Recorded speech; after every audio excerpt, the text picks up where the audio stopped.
আশা কৰোঁ আপোনালোক সকলোৱে ভালে আছে আহক আজি ক্লাছটো আৰম্ভ কৰোঁ আজি আমি সোলাৰ সিস্টেম যেনেকৈ দেখিব পাৰিছে এইটো টপিক কভাৰ কৰিম এইটো জিওগ্ৰাফিৰ পাৰ্ট হয় আপোনালোকৰ জেনেৰেল নলেজৰ ফালৰ পৰা তো সোলাৰ সিস্টেম যেনেকৈ আমি জানো সোলাৰ সিস্টেম মানে কি হয় আসলতে সূৰ্যৰ চাৰিওফালে ঘূৰা গ্ৰহৰ এটা ফ্যামিলি হেতুক আমি সোলাৰ সিস্টেম বুলি কওঁ সোলাৰ সিস্টেমত কি কি গ্ৰহ আছে হেতু যদি আমি চাওঁ সোলাৰ সিস্টেমত কেইটা গ্ৰহ আছে আগতে আমি জানিছিলো যে আগতে আছিল কেইটা গ্ৰহ 9টা এতিয়া গ্ৰহ সংখ্যা কিমানটা হৈছে 8টা তো গ্ৰহ কেইটা কি কি আমি ক্ৰনোলজিক্যাল অৰ্ডাৰ যদি মনত ৰাখো এটো ভাল হয় বহুত কোৱেশ্চন মানে ক্ৰনোলজিক্যাল অৰ্ডাৰটো আহে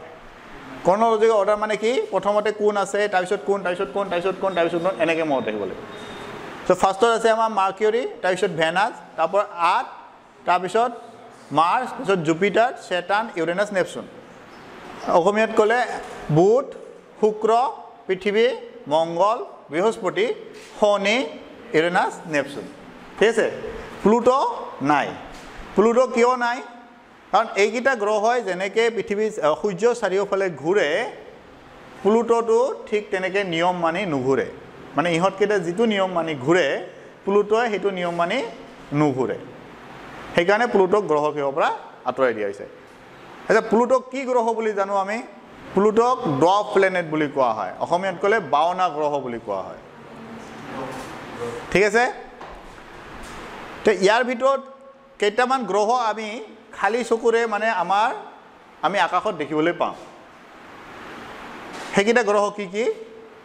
মাৰ্কিউৰি ভেনাছ মাৰ্চ সেটাৰ্ন জুপিটাৰ বুধ শুক্ৰ মংগল শনি আৰু বৃহস্পতি এইকেইটা গ্ৰহক আমি খালি চকুৰে দেখিব পাওঁ কিন্তু আমি চিনি নাপাওঁ সেইটো বেলেগ কথা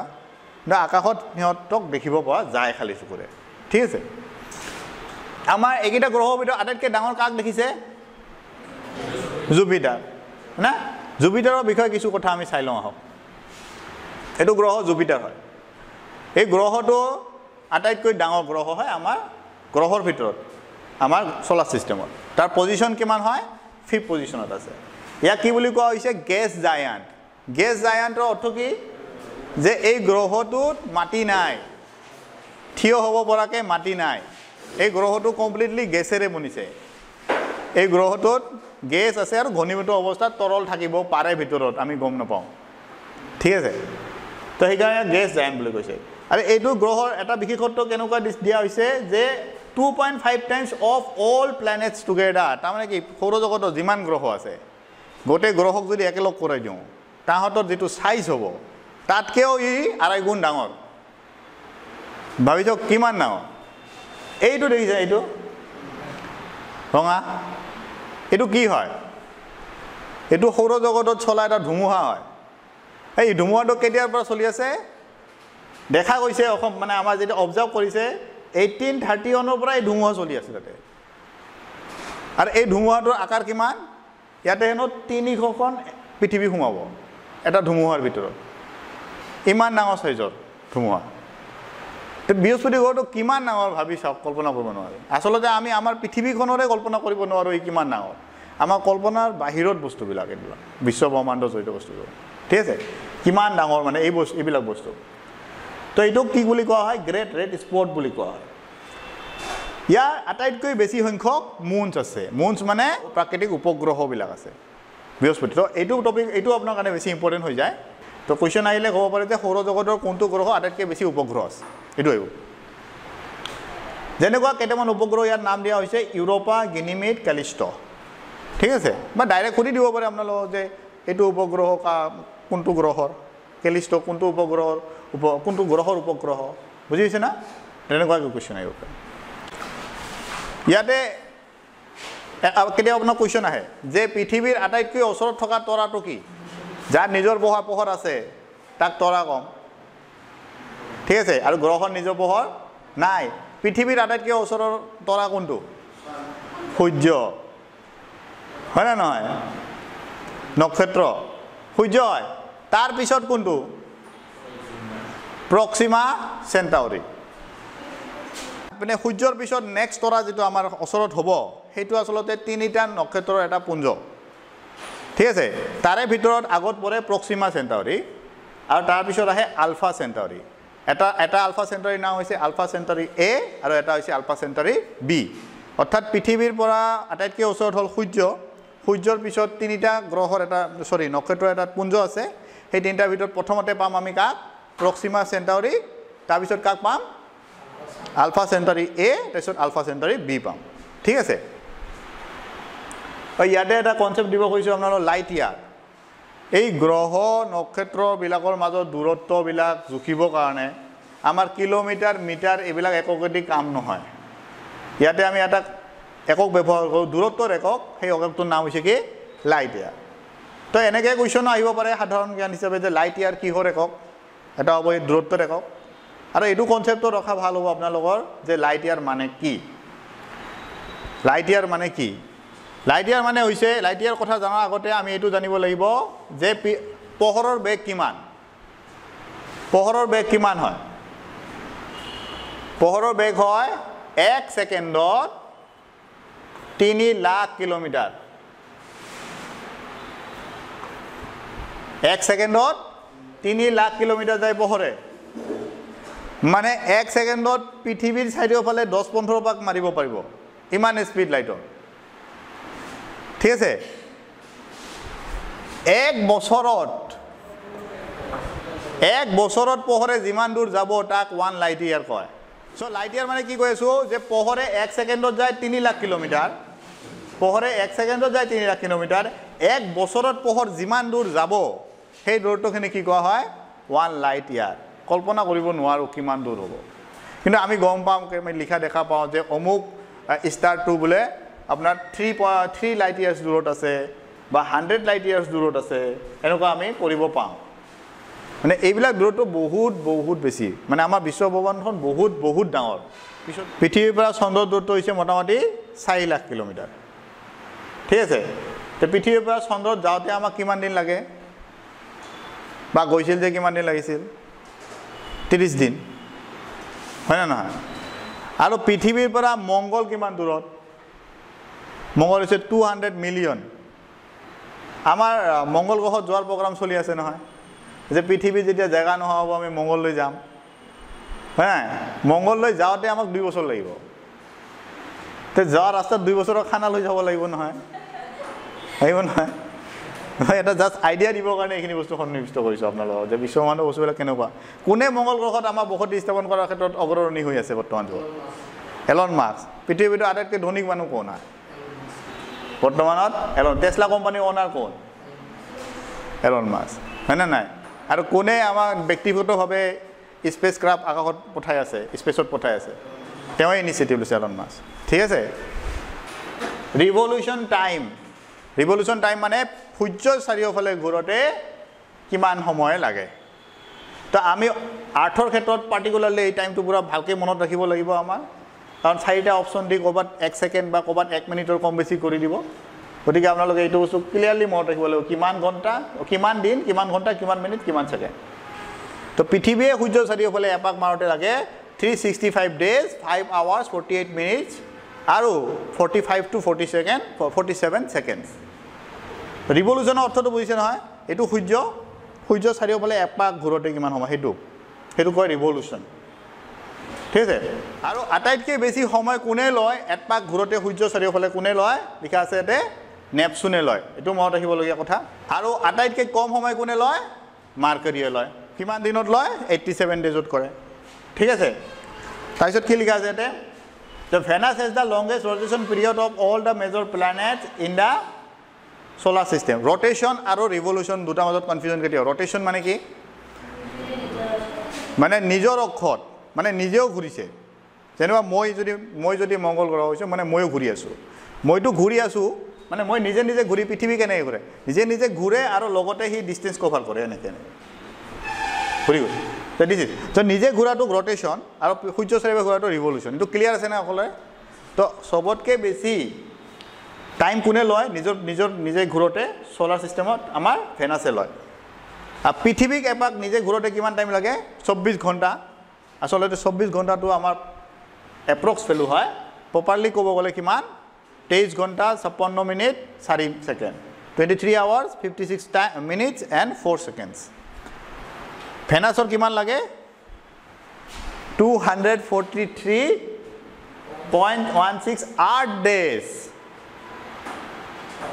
মানে ইমান বছৰ লাগে ভাবি চাওক আৰু জুপিটাৰক কিমান লাগে আটাইতকৈ কম সময় লাগে জুপিটাৰ আটাইতকৈ ডাঙৰ গ্ৰহ কিন্তু স্পীডত চবতকৈ বেছি ঘূৰে আচৰিত কথা এইটো হয় না নাই এক প্ৰকাৰ আৰু আমাৰ চন্দ্ৰক কিমান লাগে এইটো জানি থব 27 দিন 7 ঘণ্টা 43 মিনিট সো গোটেইখিনি কন্টেন্ট ৰিচ একদম আপোনালোকৰ কাৰণে এটা পুৰা ফ্যাকচুৱেল পুৰা ভালকৈ মনত ৰাখিব লাগিব আন্ডাৰষ্টেণ্ড কৰিব লগাটো বিশেষ নাই ইয়াতে দুটাই টপিক আছিল আন্ডাৰষ্টেণ্ড কৰিব ৰটেশন কি ৰিভলিউশন কি মই এক্সপ্লেইন কৰিলোঁ বাকি ফ্যাক্টছ এইখিনি মনত ৰাখিব লাগিব আপোনালোকে ঠিক আছে এবাৰ আমি ডাইৰেকশ্যন অফ ৰটেশনৰ বিষয়ে পঢ়িম ডাইৰেকশ্যন অফ ৰটেশনৰ অৰ্থ কি যে গ্ৰহ এটাই কোন ফালৰ পৰা কোন ফালে ঘূৰে পূবৰ পৰা পশ্চিমত ঘূৰে নে পশ্চিমৰ পৰা পূবত ঘূৰে এইটো বস্তু আমাৰ পৃথিৱীখন কোন ফালৰ পৰা কোন ফালে ঘূৰে কওকচোন এন্টি ক্লকৱাইজ মানে নহয় মই কক হয় পূবৰ পৰা পশ্চিম নে পশ্চিমৰ পৰা পূব এইটো কেনেকৈ মনত ৰাখিব মই একদম শিকাই দিম আপোনালোকক আজি একেবাৰে জীৱনত পাহৰি নাযায় আৰু সূৰ্য কোন ফালে উদয় হয় তাৰ উল্টাটো হ'ব সূৰ্য পূব ফালে উদয় হয় পশ্চিম ফালে মাৰ যায় তেনেহ'লে পৃথিৱী পশ্চিমৰ পৰা পূবত ঘূৰে ঠিক আছে অকল পৃথিৱী নহয় বাকি গোটেইকেইটা গ্ৰহই তেনেকৈ ঘূৰে অকল দুটা গ্ৰহ উল্টা ঘূৰে কোন দুটা গ্ৰহ ভিনাছ আৰু ইউৰেনাছ এইটোও কেনেকৈ মনত ৰাখিব যি দুটা গ্ৰহৰ পিছত নাছ আছে ভেনাছ ইউৰেনাছ এই দুটা গ্ৰহ উল্টা কৰিব ঠিক আছে উল্টা মানে বুজি পাব নহয় ক'ৰ পৰা কোন ফালৰ পৰা কোন ফাল হৈছে তো মনত হৈ গ'ল এইটো এতিয়া দেন ভেনাছটো কি হয় ভেনাছটো third smallest planet in the solar system হয় ভেনাছক কি বুলি কৈছে টেৰিষ্ট্ৰিয়েল প্লেনেট বুলি কৈছে তো টেৰিষ্ট্ৰিয়েল প্লেনেটৰ এটা মিনিং আছে যেনেকৈ মই আগতে ক'লোঁ জুপিটাৰত কি অকল গেছ তাতে তৰল পদাৰ্থ নাই হয় না নাই টেৰিষ্ট্ৰিয়েল শব্দটো অৰ্থটো এইটো যে যিবিলাক গ্ৰহত মাটি আছে পাথৰ আছে যিবিলাকৰ গ্ৰহত গ'লে আমি থিয় হোৱা জেগা আছে সেইবিলাকক টেৰিষ্ট্ৰিয়েল কয় ঠিক আছে মংগলৰ পৰা ইফালৰ মংগলৰ পৰা আগৰ গ্ৰহকেইটাত টেৰিষ্ট্ৰিয়েল প্লেনেট বুলি কোৱা হয় অৰ্থাৎ Mercury Venus Earth and Mars এইকেইটাক টেৰিষ্ট্ৰিয়েল প্লেনেট বুলি ক'ব ঠিক আছে ইয়াক কি বুলি কোৱা হয় শুক্ৰ গ্ৰহটোক পৃথিৱীৰ সিষ্টাৰ বুলি কোৱা হয় সিষ্টাৰ প্লেনেট যমছ বুলি কোৱা হয় ঠিক আছে কাৰণ ইয়াৰ ভৌগোলিকভাৱে হওক কিছু মিল আছে তাত দেখাত মিল আছে তাত গঠনত মিল আছে দেশ ইয়াক সিষ্টাৰ বুলি কয় এইটো মনত ৰাখিব ভেনাছৰ এটা বিশেষ কি আছে ভেনাছটো সূৰ্যৰ পৰা 2 নম্বৰত আৰু পৃথিৱীৰ পৰা আটাইতকৈ ওচৰত পৃথিৱীৰ ওচৰত থকা গ্ৰহ দুটা কোন কোন এটা মাৰ্চ এটা শুক্ৰ কিন্তু মাৰ্চতকৈও শুক্ৰ গ্ৰহটো অলপ পৃথিৱীৰ বেছি ওচৰত আছে ঠিক আছে আৰু এটা কথা সূৰ্যৰ আটাইতকৈ ওচৰত কোনটো গ্ৰহ আছে মাৰ্কাৰী তেনেহ'লে কোন বেছি গৰম হ'ব লাগিছিল মাৰ্কাৰী কিন্তু মাৰ্কাৰী গৰম নহয় গৰমৰ ক্ষেত্ৰত আটাইতকৈ হটেষ্ট প্লেনেট কোন হয় ভেনাছ হয় আৰু ইয়াৰ কাৰণটো কি যে ভেনাছত বহুত বেছি পৰিমাণে এনেকুৱা গেছ আছে যিয়ে সূৰ্যৰ পোহৰক ধৰি ৰাখে সেইবিলাক গেছক কি বুলি কওঁ আমি গ্ৰীণ হাউচ গেছ তাতে কাৰ্বন ডাই অক্সাইডৰ পৰিমাণ যথেষ্ট বেছি এৰাউণ্ড 96% মান কাৰ্বন ডাই অক্সাইডে আছে বায়ুমণ্ডলত আমাৰ বায়ুমণ্ডলত কোনটো গেছ বেছি আছে জানে আপোনালোকে নাইট্ৰজেন কিমান পাৰ্চেণ্ট তাৰপিছত অক্সিজেন 2 নম্বৰ অক্সিজেন আচ্ছা মই পঢ়াম এইটো বিষয়ে আপোনালোক বায়ুমণ্ডলটো এক্সট্ৰাকৈ পঢ়াম ঠিক আছে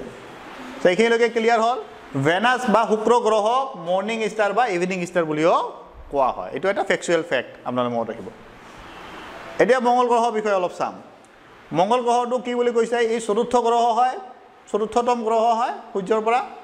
and the second smallest planet in the solar system এইটো কি কৈছে আটাইতকৈ সৰু মাৰ্কাৰী হয় না নাই মাৰ্কাৰীৰ পিছত কোন হয় সৰুৰ ভিতৰত মংগল ঠিক আছে সৰুৰ পৰা ডাঙৰত চালে আটাইতকৈ সৰু মাৰ্কাৰী তাৰপিছত মংগল এইটো কথা কৈছে ইয়াৰে দুটা মেইন উপগ্ৰহ আছে ফবছ আৰু ডেমছ ইয়াক ৰঙা গ্ৰহ বুলি কোৱা হয় ইয়াক ৰঙা গ্ৰহ বুলি কোৱাৰ কাৰণটো হৈছে যে ইয়াত যথেষ্ট পৰিমাণে কি আছে আইৰণ আছে আইৰণ অক্সাইড আৰু এইটো বস্তু আমাৰ পৃথিৱীতো প্ৰযোজ্য পৃথিৱীৰ যিবিলাক মাটিত আইৰণ আছে সেইবিলাক মাটিৰ ৰং ৰঙা হয় এক প্ৰকাৰৰ মাটিয়ে আছে আমাৰ ৰঙা মাটি বুলি সেইবিলাকত আইৰণৰ পৰিমাণ বেছি এইটো কুৱেশ্যন আহিব পাৰে ৰঙা মাটিত কি ধাতু বেছি থাকে আইৰণ ঠিক আছে আইৰণ অক্সাইড লিখিছে মানে আইৰণে অক্সিজেনৰ লগত ৰিয়েকশ্যন কৰি অক্সাইড বনাই থাকে কাৰণ কোনো অকলে নাথাকে আৰু অক্সিজেনে বেছিভাগ যৌগৰ লগতে বিক্ৰিয়া কৰে সো বেছিভাগ বস্তুক আমি অক্সাইড হিচাপে পাব পাৰোঁ ঠিক আছে এতিয়া আমাৰ মোস্ট কনফিউজিং টপিক এটা ডিসকাস কৰিম এইকেইটা কি কি আছে ইয়াতে কমেট এষ্টেৰয়েড মেটিঅৰয়েড এইকেইটা বস্তু আমাৰ যথেষ্ট কনফিউজন হয় তো মই সিম্পলভাৱে আপোনালোকক কনফিউজনটো ক্লিয়াৰ কৰাৰ চেষ্টা কৰিম কমেট কি বস্তু এষ্টেৰয়েড কি বস্তু মেটিঅৰয়েড কি বস্তু এষ্টেৰয়েডটো প্ৰথমতে চাম এষ্টেৰয়েডটো কি বস্তু তাৰ কাৰণে মই নেক্সট পিকচাৰটোত আহিলোঁ এইটো আমাৰ সৌৰজগত হয় সৌৰজগতৰ আন এটা পিকচাৰ দেখাত আমাৰ এনেকুৱা লাগিছে বহুত কিবা কিবি ইয়াত আছে নহয় হয় না নাই তো এইটো অলপ সিম্পলিফাই কৰি ইয়াতে আহিছে পিকচাৰ এইখিনি বুজাইছে ঠিক আছে এইটো এটা বেল্ট বুলি কয় মঙ্গল আৰু বৃহস্পতি গ্ৰহৰ মাজত যেটো যথেষ্ট সৰু ডাঙৰ সাইজৰ পাথৰৰ এটা অঞ্চল আছে হেতু কি বুলি কোৱা হয় এষ্টেৰয়েড বেল্ট বুলি কোৱা হয় এষ্টেৰয়েড বেল্টৰ এইটো এটা চিত্ৰ মই ক'ব পাৰোঁ যে ইয়াতে যেনেকুৱাকৈ আছে ইহঁত সব লগ লাগি এষ্টেৰয়েড বেল্ট গঠন কৰিছে আনকি শনি গ্ৰহত যে আমি ৰিং বিলাক দেখা পাওঁ যে সেই ৰিংটো আসলতে এনেকুৱা যথেষ্ট সংখ্যক সৰু ডাঙৰ বোল্ডাৰৰ এটা অঞ্চল আমি দেখাত এনেকুৱা লাগে নহয় ৰিং সেই ৰিংটো কিহেৰে গঠিত হৈছে এইবিলাকৰ দ্বাৰা গঠিত হৈছে ঠিক আছে এতিয়া আমি আহো কমেটলৈ কমেটটো কি বস্তু এষ্টেৰয়েডটো আমাৰ সৌৰজগতৰ অংশ হ'ল নে নাই সৌৰজগতৰ অংশ হ'ল এষ্টেৰয়েডখিনি সৌৰজগতৰ এৰিয়াৰ ভিতৰত পৰিছে নে নাই পৰিছে তো কমেটটো আমাৰ সৌৰজগতৰ অংশ হয় বুলিও ক'ব পাৰি নহয় বুলিও ক'ব পাৰি এক প্ৰকাৰ কাৰণ এই সূৰ্যৰ ওচৰত আহে প্ৰত্যেকবাৰে বহুত বছৰ পিছত আহি আছে এটো যে আছে আমাৰ ইয়াৰ চাৰিওফালে গ্ৰহবিলাক ঘূৰি আছে হয় না নহয় এইকেইটা আমি জানো ধুনীয়াকৈ কিছুমান বাহিৰৰ পৰা আহে দূৰৰ পৰা আহে আহি এনেকৈ ওচৰত আহে আহি সূৰ্যৰ ওচৰ পাকে আহি সূৰ্যৰ লগত এনেকৈ এটা পাক মাৰি গুচি যায় সো এনেকুৱা এটা ডাঙৰ পাথৰ বুলি কৈছোঁ মই এতিয়া ঠিক আছে যি সূৰ্যক প্ৰদক্ষিণ কৰে কিন্তু বহু বছৰ পিছৰ পৰা আহে আৰু গুচি যায় ঠিক আছে কিন্তু তাৰ কোনো নিৰ্দিষ্ট ক্ৰম তেনেকুৱা নাই তেনেকুৱা বৰক আমি কি বুলি কম কমেট বুলি কম এটা তেনেকুৱা কমেট আছে যি 67 নেকি ইয়াৰ্ছ পিছে পিছে আহি থাকে তো কি বুলি কোৱা হয় হেলিছ কমেট বুলি কোৱা হয় ঠিক আছে কমেটৰ এটা বিশেষত্ব কি ইহঁতৰ সূৰ্যৰ ওচৰত আহিলে এডাল টেইলৰ উৎপন্ন হয় কিয় সৃষ্টি হয় এইটো যেতিয়া সূৰ্যৰ ওচৰত যায় সূৰ্যৰ গৰমত থিয়ত বাষ্পীভূত হয় এই টেইলটো সৃষ্টি হয় অসমীয়াত ক'লে কি ধূমকেতু ঠিক আছে এতিয়া মেটিঅৰয়েডৰ ক্ষেত্ৰত আহো মেটিঅৰয়েডটো কি বস্তু উল্কা পিণ্ড এইটো কেনেকৈ সৃষ্টি হয় এইটো কেনেকৈ হয় এই হয় এষ্টেৰয়েডৰ পৰা ওলাব নহ'লে এই ধূমকেতুৰ পৰা ওলাব বা বেলেগ জেগাৰ পৰা হওক যিকোনো এটা মানে স্পেচত থকা গ্ৰহৰ নিচিনা হওক বা তাতকৈ সৰু সাইজৰ পাথৰৰ আকৃতিৰ হওক পাহাৰৰ আকৃতিৰ হওক তেনেকুৱা এটা খণ্ড যেতিয়া আহি বায়ুমণ্ডলত সোমায় পৃথিৱীৰ বায়ুমণ্ডলত যেতিয়া সোমায় সেইটোক আমি নাম দিম মেটিঅৰয়েড ঠিক আছে তাৰে কিছুমান বায়ুমণ্ডলত সোমাই আহি হেনেকৈ আমাৰ পৃথিৱী পৃষ্ঠ পায় আৰু বেছিভাগেই কি হয় জ্বলি ধোৱা হৈ গুচি যায় পৃথিৱীৰ বায়ুমণ্ডলটোৱে আমাক যথেষ্ট হেল্প কৰে যথেষ্টখিনি বস্তুৰ পৰা আমাক বচাই আছে বায়ুমণ্ডলটো নাথাকিলে আমি বাচি থাকিব নোৱাৰোঁ ঠিক আছে তো সেইটো কি বুলি কোৱা হয় মেটিঅৰয়েড সো ক্লিয়াৰ হৈছে আপোনালোকৰ তিনিটা বস্তু এইটো এটা উল্কা ছবি যি খুন্দা মাৰিছে খুন্দা মাৰিলে এনেকুৱা গাঁতৰ সৃষ্টি হ'ব ঠিক আছে এইবিলাক পৃথিৱীৰে হয় এইটো আৰু উল্কাবিলাকৰ কিছুমান অৱশিষ্ট অংশটো পোৱা যায় এইটো কি পাপিয়া তৰা হয় না নাই পাপিয়া তৰাটা একচুৱেলি কি হ'ব কওকচোন মেটিঅৰয়েড হ'ব যি পৃথিৱী আহি নাপাল মানে সৰু সাইজৰ পৃথিৱী তাতে সোমোৱাৰ লগে লগে জুই লাগি যাব বুজিছে পৃথিৱীৰ বায়ুমণ্ডলটো কিন্তু অলপ ইণ্টাৰেষ্টিং হয় পৃথিৱীৰ বায়ুমণ্ডলৰ এটা অঞ্চললৈ ওপৰত গ'লে ঠাণ্ডা লাগে তাৰ ওপৰত গ'লে এবাৰ গৰম লাগে গৰমো ইমান গৰম হয় 2000 ডিগ্ৰী সেন্টিগ্ৰেড হৈ যাব মানুহ গলি যাব মানে ইমান গৰম বুজিছে পৃথিৱীৰ বায়ুমণ্ডলটো যেতিয়া ডিসকাস কৰিম তেতিয়া কথাখিনি ভালকৈ কম পৃথিৱীৰ এটমস্ফিয়াৰৰ এটা শৰ্টকাট এটা টাচ দিব খুজিছোঁ আপোনালোকক পৃথিৱীৰ এটমস্ফিয়াৰত কেইটা তৰফ থকা বুলি মেইনলি কৈছোঁ আমি ট্ৰপোস্ফিয়াৰ ষ্ট্ৰেটোস্ফিয়াৰ মেছোস্ফিয়াৰ থাৰ্মোস্ফিয়াৰ আৰু এক্সোস্ফিয়াৰ ঠিক আছে পাঁচটা সো এই পাঁচটা স্তৰৰ ভিতৰত আটাইতকৈ তলত আছে কোন ট্ৰপোস্ফিয়াৰটো 12 পৰা 18 কিলোমিটাৰ উচ্চতালৈকে বিস্তৃত ঠিক আছে এই টপস্ফিয়াৰৰ ভিতৰতে আমি যিমান ধৰণৰ আমাৰ ধৰক যাতায়াত আছে যাতায়াতখিনি ইয়াৰ ভিতৰতে হয় হা যেনেকৈ এৰোপ্লেন দেখাইছে ইয়াতে গেছ বেলুন দেখাইছে ইয়াতে বুজি পাইছে তাৰপিছত আহিছে কি ষ্ট্ৰেটোস্ফিয়াৰ অঞ্চলটোত আমাৰ এটা বিশেষ এটা গেছৰ তৰপ আছে সেই গেছটোৰ নাম হৈছে কি অজন গেছৰ তৰপ আছে ইয়াতে এইটো অলপ ডাঙৰ কৰি দিওঁ নহয় ষ্ট্ৰেটোস্ফিয়াৰৰ এইখিনিত আমাৰ অজন গেছৰ এটা তৰপ আছে সেই তৰপটোৱে অজনৰ ফৰ্মুলা হৈছে O3 অজন গেছৰ এই তৰপটোৱে আমাক পৃথিৱীক সূৰ্যৰ পৰা অহা অতিবেগুনী ৰশ্মিৰ পৰা ৰক্ষা কৰে সেই ৰশ্মিটো আহি আমাৰ গাত পৰিলে আমাৰ কেঞ্চাৰ হোৱাৰ চান্স থাকে ঠিক আছে আৰু এই তৰপটোৰ কিছু ক্ষতিসাধন হৈছে আমাৰ পৃথিৱীৰ ব্যৱহাৰ কৰা কিছুমান পদাৰ্থৰ কাৰণে সেই পদাৰ্থটো কি ক্লৰ'ফ্লুৰ'কাৰ্বন CFC বুলি কয় এইবিলাক মানে ইম্পৰ্টেণ্ট কুৱেশ্যন মানে এইবিলাক প্ৰত্যেক বছৰে অহাৰ নিচিনা কুৱেশ্যন এইবিলাক বেছি সংখ্যক মানুহ আমি জানো এই যে মই ক'লোঁ যে আমাৰ উল্কাপিণ্ডবিলাক যেতিয়া আহে জুই লগা অঞ্চলটো এইটো ষ্ট্ৰেটোস্ফিয়াৰ আৰু মেছ'স্ফিয়াৰ এইটো অঞ্চলত সিহঁত জুই লাগি যায় সিহঁতৰ এইখিনি অঞ্চল মানে যথেষ্ট উত্তপ্ত বুজিছে ইয়াৰ পিছত আমি এইটো বস্তু দেখিছোঁ ইয়াৰ নাম কি অ'ৰ'ৰাটো কি বস্তু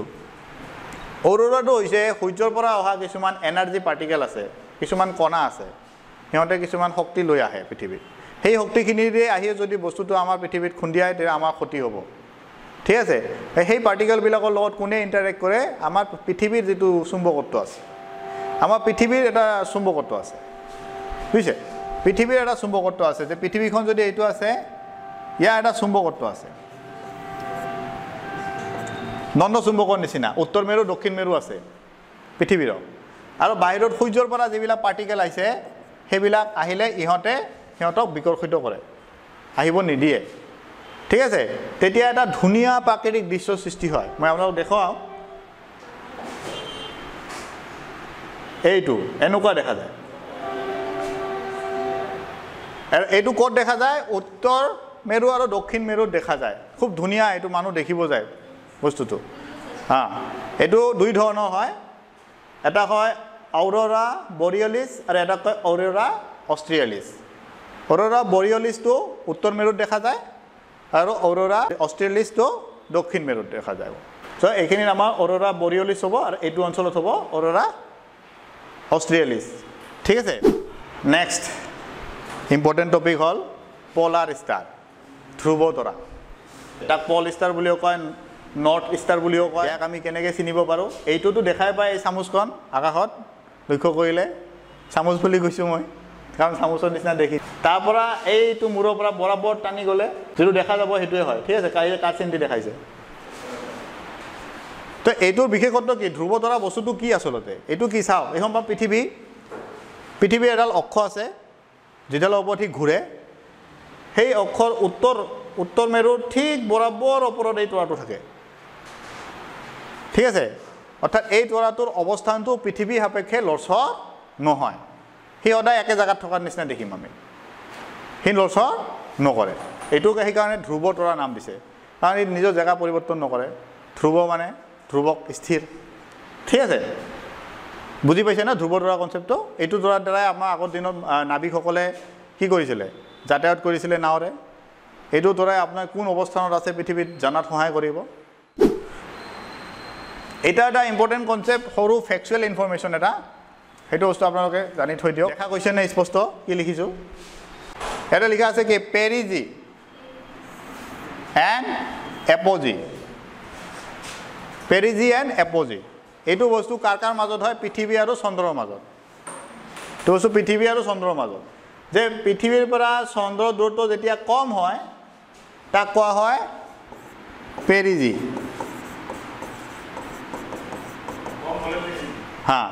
পৃথিৱীৰ পৰা সূৰ্যৰ দূৰত্ব চন্দ্ৰৰ দূৰত্ব যেতিয়া বেছি হয় তাক কি কোৱা হয় এপজি বাছ এইখিনি মনত ৰাখিব কিন্তু এইখিনি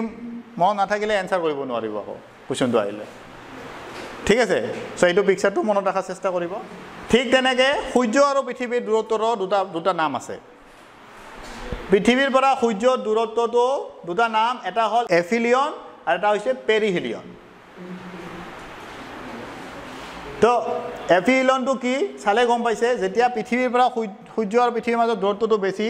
তাক কি কোৱা হয় এফিলিয়ন আৰু এইটো কোনটো মাহত হয় জুলাই মাহত হয় আৰু পেৰিহিলনটো কেতিয়া হয়